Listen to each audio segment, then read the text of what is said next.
ఆరోగ్యం కావాలి అంటే ఎవరైనా ఎవరిని ఉపాసన చెయ్యమని చెప్తారు అంటే సూర్యనారాయణమూర్తిని ఉపాసన చెయ్యండి అంటారు.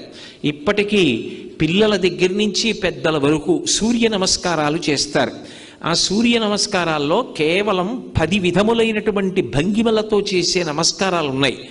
అవి తేలికగా చెయ్యడానికి వీలుగా ఉంటాయి. ఆ సూర్య నమస్కారం చెయ్యడం కేవలము శరీరమునకు ఆరోగ్యం ఇవ్వడానికి ఒక్కదానికే కాదు, ఆ సమయంలో సూర్య బింబాన్ని ఉపాసన చేస్తారు మనసుతో.